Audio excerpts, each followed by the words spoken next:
P3 2.1 When my Grandpa Joe moved north, he took one suitcase and his six-string guitar. He made up a song on the train ride. I'm going to move to old Chicago, going to move to old Chicago, going to move to old Chicago, where the wind blows all night long. Chicago was full of people, tall buildings, and lights that stayed on all night long. Joe sat in his small room. He heard the rumbling of the elevated train. He strummed his guitar and kept time by tapping his foot.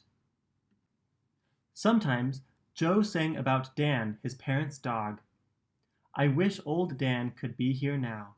I'd give that dog a bone. If old Dan were here right now, I wouldn't feel so alone. Joe got a job in a steel factory. He spent his days hauling and shoveling coal to feed the furnaces. They never stopped burning. Sometimes he worked days, sometimes he worked nights. Sometimes he was too tired to play guitar, but he tried to play every day. Grandpa Joe met other musicians. They played the blues at neighborhood parties. Blues songs were sad, but they made people feel warm inside. This was especially so when the cold Chicago wind blew. Sometimes people danced so much that the cups and plates seemed to be dancing too. One day, Joe met a woman named Jackie. After they got married, she gave him a guitar strap she had sewn. She also gave him new guitar strings. Joe threaded the strings through the guitar's tuning pegs. "Thank you," Joe said. "Now my guitar will sound brand new." Grandpa Joe and Grandma Jackie lived in the city for many years. They had a son named Billy, my father. When Billy was little, Grandpa Joe formed the chords on the guitar neck and Billy strummed. Billy sang a song about Missy, their cat.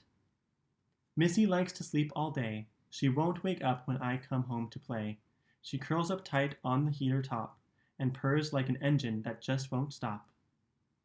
When Billy got older, he played the guitar by himself. At first, his fingertips were sore and tender. His father Joe said, "Keep playing and your hands will become strong." When Bill left home, Joe gave him his guitar. Bill played in the subway stations. His songs made people happy at the end of long work days. Bill saved up money to buy an electric guitar. He stored his dad's guitar under his bed. Bill played with a band. They recorded songs for the radio. Many people watched them play in nightclubs. Bill fell in love with a woman named Lucy. One spring day, they got married. They had a big family gathering. Relatives came from the south and other parts of the country. People danced to the lively music. Bill brought his dad's guitar to the party. Everyone smiled when he and Joe sang a song. "This guitar needs love," said Joe to his son. "Take it with you when you travel. It'll always keep you company."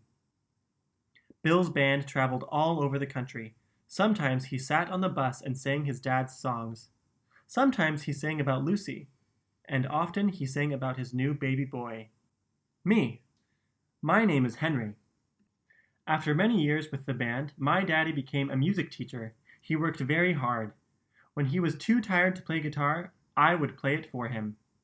Just like my daddy and grandpa, I love this old guitar. It lets me share my feelings, both happy and sad.